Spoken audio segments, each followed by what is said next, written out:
छत्तीसगढ़ सरकार के वित्त मंत्री ओपी चौधरी ने आज प्रदेश के इतिहास में पहली बार पेपरलेस यानी कि डिजिटल बजट पेश किया।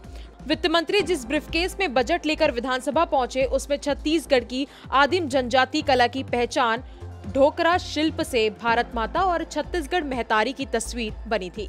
वित्त मंत्री ने बजट के अमृतकाल की नींव रखने वाला और ग्रेट छत्तीसगढ़ की थीम पर बजट पेश किया।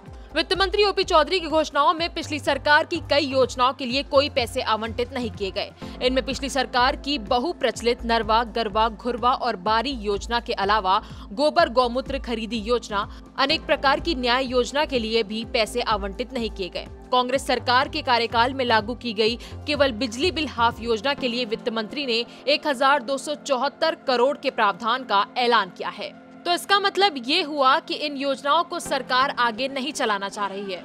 वित्त मंत्री ओपी चौधरी ने बजट में स्वास्थ्य सुविधाओं की ओर भी खासा फोकस रखा है। स्वास्थ्य के लिए 1500 करोड़ रुपए का प्रावधान रखा गया है। इसके अलावा सिम्स के नवनिर्माण के लिए 700 करोड़ रुपए का प्रावधान रखा गया है। वहीं मेकाहारा रायपुर के लिए 773 करोड़ का प्रावधान भी है। इसी के साथ मनेंद्रगढ़ और कुनकुरी में 220 बिस्तर वाले अस्पताल की स्थापना की घोषणा की गई है। सरकारी अस्पतालों में लैब टेक्नीशियन के 373 पदों पर भर्ती का भी ऐलान उन्होंने आज किया है। छत्तीसगढ़ में डॉक्टर रमन की भाजपा सरकार के दौरान काफी लोकप्रिय रही चरण पादुका वितरण योजना को सरकार फिर से शुरू करने जा रही है। इसके लिए वित्त मंत्री ने 35 करोड़ रुपए का प्रावधान रखा है। वहीं गोंडी भाषा के विकास के लिए 2 करोड़ 50 लाख का प्रावधान भी उन्होंने रखा है। प्रदेश के वनवासियों को हाथी मानव द्वंद से बचाने के लिए रैपिड रिस्पांस टीम बनाने का ऐलान भी वित्त मंत्री ने किया है। इसके लिए 20 करोड़ रुपए का प्रावधान भी उन्होंने रखा है।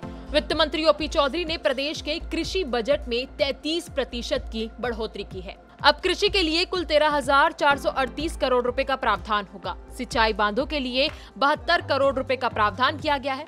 इसके साथ ही सिंचाई रकबे के विस्तार के लिए 3000 करोड़ का प्रावधान रखा गया है। 10 करोड़ से ज्यादा के 156 कार्यों के लिए पैसे आवंटित किए गए हैं। वित्त मंत्री के विधानसभा क्षेत्र रायगढ़ के किसानों को राहत देते हुए केलो परियोजना का नहर निर्माण पूर्ण कराने के लिए 100 करोड़ रुपए आवंटित किए गए हैं। राज्य जल केंद्र के स्थापना के लिए 1 करोड़ का प्रावधान भी रखा गया है। वहीं कुनकुरी, रामचंद्रपुर, खड़गांव, शिल्फिली में कृषि और उद्यानिकी महाविद्यालय की स्थापना की घोषणा भी की गई है। दुर्ग और सरगुजा जिले में कृषि यंत्री कार्यालय की स्थापना होगी और इसके साथ ही 14 विकास खंडों में नर्सरी की स्थापना भी की जाएगी। सरकार का प्रदेश में कानून व्यवस्था का राज कायम करने पर खासा फोकस रहा है। इसी दिशा में कदम आगे बढ़ाते हुए राज्य पुलिस बल में 1089 पदों की वृद्धि करने की घोषणा वित्त मंत्री ने की है। नक्सल क्षेत्र में तैनात जवानों की सुरक्षा के लिए स्पाइक रेजिस्टेंट बूट देने का निर्णय लिया गया है। वहीं ई कोर्ट के लिए 596 पदों का सृजन किया गया है।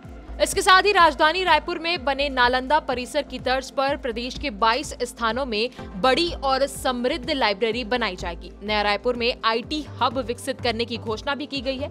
अलग अलग विभागों को तकनीकी रूप से समृद्ध बनाने के लिए 266 करोड़ का प्रावधान किया गया है। तो कुल मिलाकर देखा जाए तो ओपी चौधरी का गारंटी वाला बजट युवाओं को रोजगार के बहुत से अवसर दे रहा है। तो ओपी चौधरी के द्वारा पेश किए गए इस बजट पर आपकी क्या राय है, हमें कमेंट कर जरूर बताएं। और अगर आपको हमारा ये वीडियो पसंद आया हो तो इसे लाइक और शेयर जरूर करें और हमारे चैनल खबर विभाग को सब्सक्राइब करना ना भूलें।